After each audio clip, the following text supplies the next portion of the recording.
بسم اللہ الرحمن الرحیم الحمد للہ الذی انزل لہدایتنا القرآن وفرض علینا الصلاة والزکاة والصیام والحج والصلاة والسلام علی سید الانبیاء والمرسلین الذی علمنا کل شیء حتی الحج وعلی آلہ واصحابہ اجمعین الی یوم الدین، اما بعد۔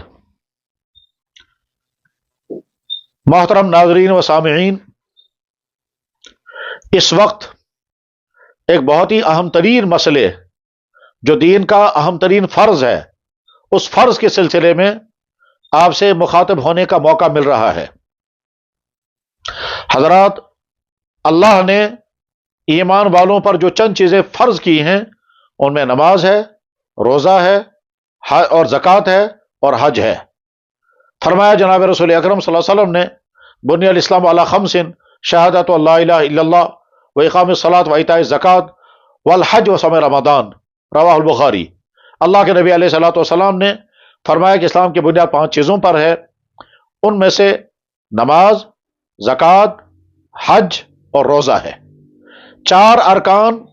مسلمان پر فرض کیے گئے ہیں۔ ان 4 ارکان میں سے چوتھا رکن حج ہے۔ حج کے متعلق اللہ تعالیٰ شانہ فرماتے ہیں وَلِلَّهِ عَلَى النَّاسِ حِجُّ الْبَيْتِ مَنِ اسْتَطَاعَ إِلَيْهِ سَبِيلًا، اللہ کی طرف سے لازم اور فرض ہے کہ وہ بیت اللہ کا حج کریں، وہ مسلمان کہ جو وہاں پہنچ سکتے ہوں، ان کی مالی گنجائش اتنی ہو کہ وہ حج کے لیے جا سکتے ہوں۔ جناب رسول اللہ صلی اللہ علیہ وسلم نے ارشاد فرمایا من حج ولم يرفث ولم يفسق رجع كيوم ولدته امه، جس نے حج کیا اور اس میں کسی قسم کا کوئی گناہ نہیں کیا، جو گناہ جسم کے مختلف اعضاء سے ہوتے ہیں، ان گناہوں میں سے ایک گناہ کو رفث کہا جاتا ہے، ایک گناہ کو فسق کہا جاتا ہے۔ تو جس نے حج کیا، نہ وہ والا گناہ کیا نہ یہ والا گناہ کیا، تو اس حال میں واپس آئے گا کہ جیسے وہ ماں کے پیٹ سے آج ہی دنیا میں آیا ہے۔ اور دوسری حدیث پر مبارک میں اللہ کے نبی علیہ السلام نے ارشاد فرمایا کہ جس انسان پر حج فرض ہو چکا تھا اور اس نے حج نہیں کیا، حالانکہ کوئی رکاوٹ بھی نہیں تھی، تو اللہ کے نبی فرما رہے ہیں کہ مجھے نہیں معلوم ہے کہ وہ یہودی مرے گا کہ نصرانی مرے گا۔ اس کے علاوہ بے شمار حدیثیں ہیں جن میں حج کی فرضیت بیان کی گئی، حج کی اہمیت بیان کی گئی، حج کے کرنے کی ترغیب دی گئی، اور حج نہ کرنے والوں کے متعلق سخت ترین وعیدیں بیان ہوئی ہیں، نہایت ہی سخت وعیدیں بیان ہوئی ہیں کہ جن پر حج فرض ہو چکا پھر بھی وہ حج نہ کرے۔ ہمارے معاشرے کی صورتحال یہ ہے کہ بے شمار مسلمانوں پر حج فرض ہے، ریٹائر ہونے والے بے شمار مسلمان، بلکہ یوں کہیے ریٹائر ہونے والے بعض 4th کلاس ملازمین، ان کو بھی اتنا جی بی فنڈ اور اتنے دوسرے فنڈز ملتے ہیں کہ اس پر حج فرض ہو جاتا ہے۔ پھر درمیانے درجے کے ملازمین، پھر اعلیٰ درجے کے جو افسران ریٹائر ہو کر کے آتے ہیں، وہ جو لاکھوں روپے کے ان کو ملتا ہے، اور اس سے پہلے بھی ان کے اکاؤنٹوں میں لاکھوں روپیہ ہوتا ہے، ان پہ حج فرض ہے۔ ہمارے گھروں میں جو مستورات ہیں، ان مستورات کے پاس عام طور پر زیور 4 لاکھ 5 لاکھ 10 لاکھ اور بعضی خواتین کے بعد اس سے زیادہ دولتیں موجود ہیں زیورات کی شکل میں، کیش شکل میں، ان پر بھی حج فرض ہے۔ بزنس مین کتنے حضرات ہیں جن پر حج فرض ہے؟ وہ مسلمان کے جو لاکھوں روپے اپنے مکانوں پر خرچ کرتے ہیں، مکان بلا شبہ ضرورت ہے، مگر آج کے مکانوں میں ضرورت سے زائد کمپٹیشن کی بنیاد پر وہ چیزیں کی جاتی ہیں جن کا تعلق ضرورت سے نہیں ہے، صرف اپنے شوق پورا کرنا ہے، اور دوسروں کو دکھلانے کے لیے قسم قسم کی پینلنگیں، قسم قسم کی میٹنگیں، قسم قسم کی لائٹیں، باتھ روموں اور کچنوں میں دیکھیں کیا کیا سہولیات مہیا کی جاتی ہیں، اس میں کچھ ضروریات کی چیزیں ہیں، کچھ فضولیات کی چیزیں ہیں۔ جب ایک مسلمان لاکھوں روپے ان بے فائدہ کاموں میں خرچ کر رہا ہے، اور اس سے ہٹ کر بے شمار مسلمان صرف عیاشیوں پر، گھومنے پر، آوارگیوں پر پیسہ خرچ کرتے ہیں، گھومنے کے لیے جائیں گے ہزاروں لاکھوں روپے خرچ کر کے آئیں گے۔ غرض یہ کہ بے شمار مسلمان ہیں جن پر حج فرض ہے، باغوں والے، باغات والے، زمینوں والے، بزنسوں والے، بھیڑ بکریوں والے، جانوروں والے، فیکٹریوں والے، زیورات والے، ریٹائر ملازمین، جن کے پاس پیسہ ہے ان تمام پر حج فرض ہے۔ لیکن ان میں سے بے شمار ایسے ہیں جن کا ارادہ ہی نہیں ہے حج کرنے کا۔ اگر ارادے ہیں تو بس ان چیزوں کے ارادے ہیں جن کا مقصد کوئی دینی نفع نہیں، کوئی دنیاوی نفع نہیں۔ مجھے ابھی کچھ عرصہ پہلے ایک بڑے افسر ملے، انہوں نے کہا ریٹائرمنٹ ہو گیا ہے، اب میں نے فی الحال سوچا ہے کہ ہم ابھی گھومنے کے لیے جائیں گے، اور اس کے بعد انہیں جو گھومنے کی تفصیل بتائی، اس تفصیل کے مطابق اندازہ یہ ہوا کہ تقریباً 10-15 لاکھ روپے ان کو گھومنے میں خرچ کرنے کا پلان بنا ہوا تھا۔ تو حیرت ہوئی، یہ ایک مثال ہے، حیرت ہوئی اس بات پر کہ ان کو اس کا احساس ہی نہیں ہے کہ اتنی رقم میں فضولیہ پر خرچ کروں گا اور بے فائدہ چیزوں پر خرچ کروں گا۔ بہت سارے لوگوں کو دھوکہ لگتا ہے کہ صاحب گھومنا بھی تو ایک کام ہے، بے فائدہ کام ہے، کوئی نفع بخش کام نہیں ہے، نہ دینی نفع، نہ دنیوی نفع، نہ صحت کا نفع، صرف تسکین نظر ہے اور تسکین دل ہے، اس کے علاوہ اور کوئی فائدہ نفع نہیں ہے۔ تو خیر میں یہ عرض کر رہا ہوں کہ یہاں کے بے شمار مسلمانوں پر حج فرض ہیں، اس میں افسران ہیں، اس میں ملازمین ہیں، اس میں بزنس مین ہیں، اس میں ڈاکٹر حضرات ہیں، اس میں انجینئر ہیں، اس میں لائر ہیں، اس میں یہاں کے بہت سارے جج ہیں، اس میں یہاں کے بہت سارے بڑے بڑے ڈپارٹمنٹوں کے ذمہ داران ہیں، اس میں بہت سارے علماء ہیں، اس میں مختلف شعبوں کے مختلف لوگ ہیں، ان پر حج فرض ہے اور حج ادا کرنے کا ارادہ ہی نہیں ہے۔ خواتین کی بہت بڑی تعداد ہے جن کی شادیاں ہوئی ہیں، میکے والوں کی طرف سے الگ زیورات ہیں، مہر الگ ہیں، اور سسرا والوں کی طرف سے الگ زیورات ہیں۔ جب ہم نکاحوں کی مجلسوں میں بیٹھتے ہیں تو جب 5-5 لاکھ روپے، 10-10 لاکھ روپے مہر کے اور زیورات کے اور تھان کے نام پر لکھے جاتے ہیں، تو علامت ہوتی ہے نا جن کے پاس یہ چیزیں پہنچی ان پر حج فرض ہو گیا ہے۔ کیوں؟ اس لیے کہ اس وقت، اس سال، جیسا کہ میں نے حج کمیٹی کے ذمہ داران سے پوچھا کہ اس سال آپ کا خرچہ کتنا ہے، انہوں نے کہا زیادہ سے زیادہ 4-4.25 لاکھ روپے ہمارا خرچہ ہوگا اس سال کے حج کمیٹی کے ذریعے سے حج کرنے والوں کا خرچہ۔ اب جن آدمیوں کے گھروں میں 4.25 لاکھ روپے کے بقدر رقم موجود ہے، اس کے ذمہ تو حج فرض ہو چکا ہے۔ لہذا آج اس بیان کرنے کی ضرورت اس بنا پر پیش آئی ہے کہ ہم عام طور پر بیان کرتے ہیں موسم حج میں، ایام حج میں، جب لوگ حج کے لیے نکل رہے ہوتے ہیں ذیقعدہ اور ذوالحجہ میں، اس وقت ترغیب دینے کا کوئی نفع نہیں ہوتا۔ اس وقت آج اس لیے بیان کیا جا رہا ہے کہ اس وقت حج کمیٹی کی طرف سے حج کے فارم بھرے جا رہے ہیں، اور میں کوئی حج کمیٹی والوں کی طرف سے نہیں بول رہا ہوں، میں اپنی ذمہ داری سمجھ کر کے خود میں نے ارادہ کیا کہ آج جب حج کے فارم بھرے جا رہے ہیں، اور میں نے ان سے معلوم کیا کہ آپ کی ڈیٹ کیا ہے، انہوں نے کہا کہ جولائی کے اخیر یعنی 31 جولائی تک، اور اندیا انہوں نے دیا کہ ہو سکتا ہے اس تاریخ کے اندر مزید ایکسٹینشن ہو سکتی ہے، لیکن ساتھ میں انہوں نے بتایا کہ حج فارم بہت کم بھرے جا رہے ہیں۔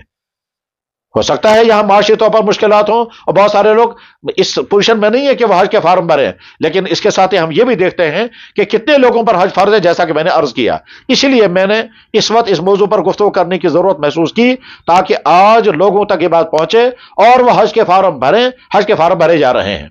4 لاکھ 4.25 لاکھ روپے آج کا خرچہ ہے، اور اگر کوئی انسان سری نگر کے بجائے دلی سے ڈیمارکیشن پوائنٹ رکھے گا تو اس کو تو 3.5 لاکھ میں ہی حج ہو جائے گا، اس لیے کہ یہاں سے دلی تک کا خود سفر کرنا ہوگا، اور یہاں کے حج کمیٹی کے فارم میں آپ کو لکھنا ہوگا کہ میں اپنا ڈیمارکیشن پوائنٹ سری نگر کے بجائے دلی رکھنا چاہتا ہوں۔ حج کمیٹی آپ کو الاؤ کرے گی، اور اس کے بعد آپ کو خود دلی پہنچنا ہوگا، کاغذات آپ کو یہاں سے ملیں گے، وہاں سے آگے کا سفر کریں گے، اور واپسی پر بھی دلی سے آپ کو اپنا سفر کرنا ہوگا۔ بس صرف اتنا عمل کرنے سے آپ کے 50,000 روپے بچ جائیں گے، اور 3.5 لاکھ میں آپ کا حج ہو جائے گا۔ لہذا میں بڑی دربندی کے ساتھ درخواست کرتا ہوں جن تک یہ بات پہنچے وہ حضرات انہی دنوں میں حج کے فارم بھریں، جائزہ لیں اپنا کہ آپ کے پاس کتنی رقم ہے اور کس کام کے لیے رکھی ہے، اور وہ سب فضولیات کے لیے کتنا ہے، اور اس کے بعد پھر سوچیں اگر اس بیچ میں وفات ہو گئی اور مر گئے یا صحت اس قابل نہ رہی کہ آپ آگے حج کر سکیں گے تو اللہ کی کیا منہ دکھائیں گے۔ بس حدیث سنا کر میں بات ختم کرتا ہوں۔ فرمایا جناب رسول اکرم صلی اللہ علیہ وسلم نے، من حج، جس انسان پر حج فرض ہو چکا ہو اور اس نے حج نہیں کیا، اور پھر جب کو کوئی رکاوٹ بھی نہیں تھی، تو مجھے نہیں معلوم ہے کہ وہ یہودی مرے گا کہ نصرانی مرے گا۔ اور دوسری حدیث میں اللہ کے نبی علیہ السلام نے فرمایا مفتقر الحاج، حج کی کرنے کی بنیاد پر آدمی کو غربت کبھی نہیں آئے گی۔ یعنی اگر کسی انسان کے پاس اگر رقم اتنی ہے اور وہ سوچتا ہے کہ جناب اتنی میرے پاس رقم ہے، یہ رقم آگے مجھے بچوں پر خرچ کرنی ہے، مکان پر خرچ کرنی ہے، شادی پر خرچ کرنی ہے، یہ رقم اگر خرچ ہوگی تو پھر آگے کیا کروں گا میں؟ تو اللہ کے نبی علیہ السلام وعدہ دے رہے ہیں اگر آپ نے یہ رقم حج پر خرچ کی تو اللہ تعالیٰ شاہ 1 سال کے اندر، یہ حدیث میں نہیں ہے، یہ میں اپنی طرف سے عرض کر رہا ہوں، لازماً 1 سال کے اندر وہ رقم ساری واپس آ جائے گی، کیونکہ اللہ کے نبی نے فرمایا مفتقر الحاج۔ روزہ رکھنے کی بنا پر کوئی آدمی بیمار ہو جائے ایسا کبھی نہیں ہو سکتا، زکوٰۃ دینے کی بنیاد پر کسی آدمی کو غربت آ جائے ایسا کبھی نہیں ہو سکتا، اور حج کرنے کی بنیاد پر کوئی آدمی غربت کا شکار ہو جائے ایسا کبھی نہیں ہو سکتا۔ مکان بنانے کی بنا پر غربت آ گئی، بیماری کی بنا پر غربت آ گئی، حادثہ ہو گیا اس کی بنا پر غربت آ گئی، کسی مصیبت میں پھنس گئے اس کے نتیجے میں غربت آ گئی، لاس ہو گیا غربت آ گئی، یہ سب ممکن ہے، لیکن زکات دے کر کے غربت آ جائے ہرگز نہیں، حج کرنے کی بنیاد پر غربت آ جائے ایسا ہرگز نہیں۔ قرآن کریم میں اللہ تعالیٰ فرماتے ہیں وَمَا أَنفَقْتُم من خیر فهو يخلفه، جو بھی تم خیر کا، جو بھی اپنا مال، اپنی دولت تم کسی خیر کے راستے میں خرچ کرو گے، زکات، صدقات، خیرات اور حج، تو اللہ تعالیٰ فرماتے ہیں فهو يخلفه، جو پیسہ خرچ ہو گیا وہ پیسہ اس آدمی کے اکاؤنٹ میں پیسہ ڈلوا دیتا ہے، یہ ترجمہ میں کر رہا ہوں، تب وہ پیسہ خرچ ہوتا ہے۔ یعنی جو پیسہ ہم نے اللہ کے راستے میں خرچ کیا، چاہے حج، چاہے زکات، چاہے خیرات یا اور کوئی اللہ کا راستہ، جہاں پیسہ اللہ کے دین کے لیے خرچ ہوتا ہو، اس اللہ کے راستے میں دین خرچ کرنے والا ہونے والا پیسہ اللہ کی بارگاہ میں گویا دوسرے لفظوں میں عرض کرتا ہے یا اللہ اس نے مجھے اپنے گھر سے نکال دیا، اپنی جیب سے نکال دیا، میں تب تک فنا نہیں ہونا چاہتا، خرچ نہیں ہونا چاہتا جب تک آپ اس کو واپس اس کے کھاتے میں اتنا پیسہ نہ ڈال دیں۔ فَيُخْلِفُ، قرآن کریم کی آیت ہے، اور حدیث میں اللہ کے نبی نے فرمایا مفتقر الحاج، حج کی بنیاد پر کسی آدمی کو فقر، افلاس اور غربت آ جائے ایسا کبھی نہیں ہو سکتا۔ تو میں بہت دردمندی کے ساتھ ایمانی تقاضا جان کر کے یہاں کے ان تمام مسلمانوں سے، چاہے وہ مرد ہو چاہے عورت، بوڑھے ہوں یا جوان، جن پر حج فرض ہو چکا ہے، اور یاد رکھیں حج فرض یہاں کے اکثر لوگوں پر ہو چکا ہے، آپ دیکھ لیں جس انسان کے پاس 4.25 لاکھ روپے موجود اس پر حج فرض ہو چکا ہے، اور پیسہ اگر کیش نہیں ہے تو دوسری چیزیں، زمینیں کتنی مہنگی ہیں، مکانات کتنے ہیں، گاڑیاں ہیں، لیپ ٹاپ ہیں، موبائل ہیں، فریج ہیں، واشنگ مشینیں ہیں، یہ جن انسانوں کے بعد یہ ساری سہولیات ہیں، اور کتنوں کے اکاؤنٹ میں کتنا پیسہ ہے، تو گویا بے شمار لوگوں پر، تو حج جن پر فرض ہے وہ غور کریں، اور یہ گفتگو اگر ان کے لیے حج میں جانے کا ذریعہ بن جائے تو گویا ان کا فرض ادا ہوگا، اللہ کے گھر کی حاضری نصیب ہوگی، اور بیان کرنے والے کو بھی ایک تو اس کی ذمہ داری پوری ہوگی، اور اللہ کے ہاں بھی ضرور کچھ نہ کچھ اجر ملے گا۔ اللہ سے دعا ہے اللہ تعالیٰ ہر ایمان والے کو مکمل صاحب ایمان بھی بنائے، ہر ایمان والے کو ہر فرض ادا کرنے کی پوری توفیق عطا فرمائے، ہر ایمان والے کی ہر جائز تمنا پوری فرمائے، اور ہر ایمان والے کو اپنے گھر کی پاک حاضری نصیب فرمائے، مکہ مکرمہ کی حاضری نصیب ہو، مدینہ طیبہ کی حاضری نصیب ہو، حرمین کی حاضری ہر ایمان والے کا سب سے بڑا خواب ہوتا ہے۔ ہم جب پڑھتے ہیں کہ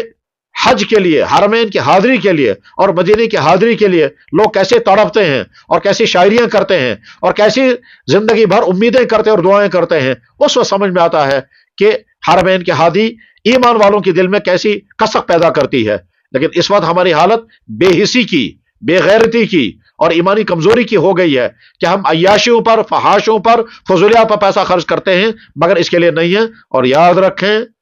رکھیں بے شمار مسلمانوں کا حال یہ ہو گیا کہ حج فرض تھا، کیا نہیں، ارادہ نہیں تھا، بعد میں بیماریاں ایسی آئیں کہ وہ لاکھوں اڑ گیا، ہسپتالوں میں، آپریشنوں میں، ٹیسٹوں میں وہ لاکھوں ختم ہو گیا، اور اس کے بعد بھی صحت ختم ہو گئی۔ بعد میں کہتے ہیں جان بھی گئی تو مال بھی گیا۔ اللہ کا فریضہ ادا کرنے کے لیے جو رقم خرچ نہیں ہوگی وہ بعد میں اسی طرح بے فائدہ کاموں میں خرچ ہو جاتی ہے۔ اللہ تعالیٰ معاف فرمائے اور ہمیں توفیق عطا فرمائے۔ وآخر دعوانا الحمدللہ رب العالمین۔